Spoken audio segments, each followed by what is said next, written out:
Hi, it's me again with Corel Tips and Tricks. Somebody sent me this graphic and it goes from big to little dots, big to little dots, big to little dots in a circle.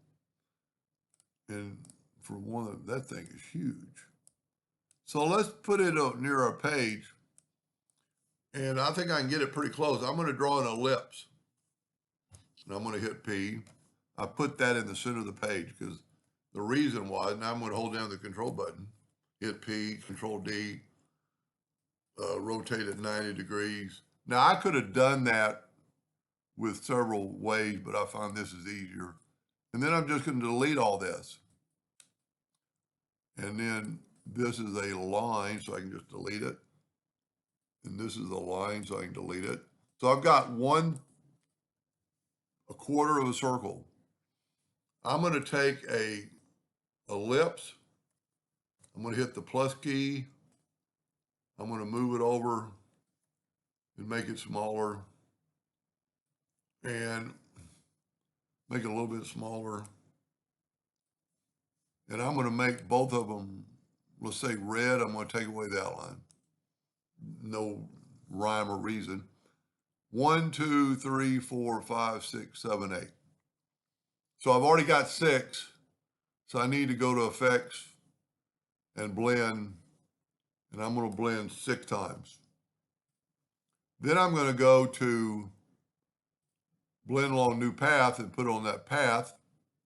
Blend along full path. Now the thing, and see the things are a little bit, well, I'm using somebody else's file and they were kind of accelerated.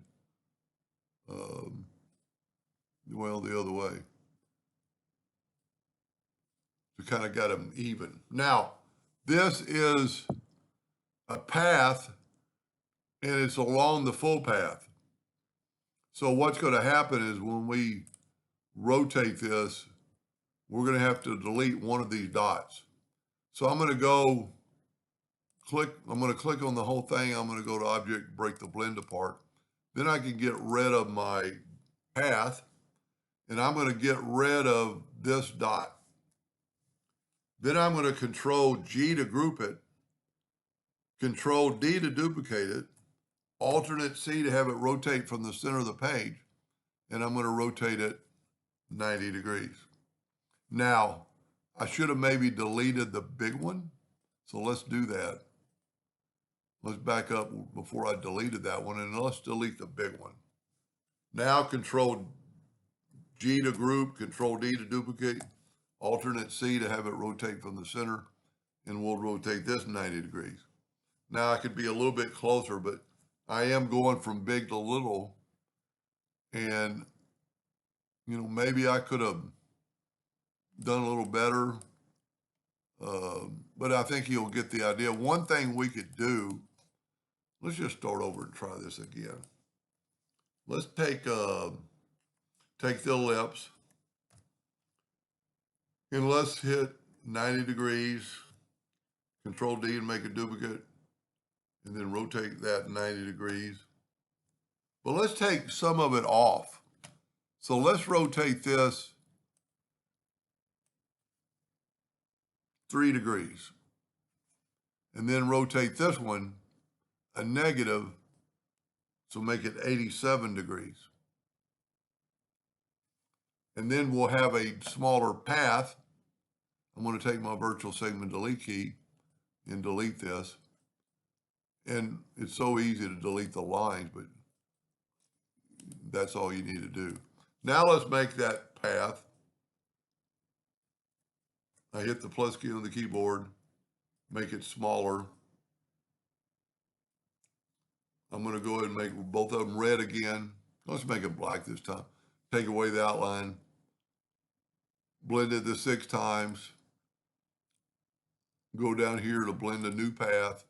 See, now when we blend along full path, it's not on the center. Well, let's try this. Go up to Object and break the blend apart. Get rid of our line. Go ahead and group this, Control G. This might not work. Control D, Alternate C, 90 degrees. See, the big one is still on top of the little one. So I needed to cut more out. Let's just do that real quick. That was pretty interesting. Let me just back up.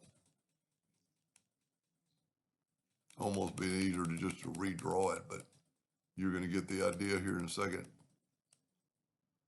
So if you remember, we rotated this guy 3 degrees. Let's rotate it 6 degrees. And let's rotate this 84 degrees. See, we're making that path smaller. And the only reason we're doing that is because that'll take up the slack, hopefully. Plus key. And you know, you don't have to just make it smaller. You go, I want it 30%. That might be too little. But you don't have to squeeze it. Let's make it 40% of the original size.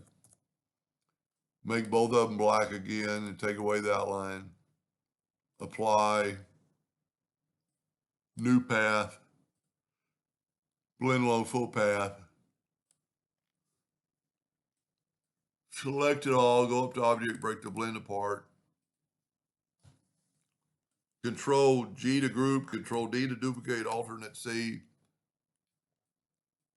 and 90 degree. See, that almost worked out perfectly. Matter of fact, that's about as good as you can get it. Now, my circles are bigger, so I went with a bigger circle than this. And if I'm not saying he has to have that color, that is a weird color. Let's take the color eyedropper and see, that's like, well, it's an RGB color. I wonder if we could just group this together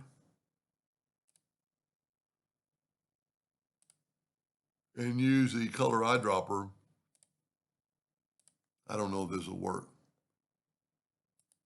Yeah, you'd have to do each individual one. Oh, you know what? Let's try this. Let's try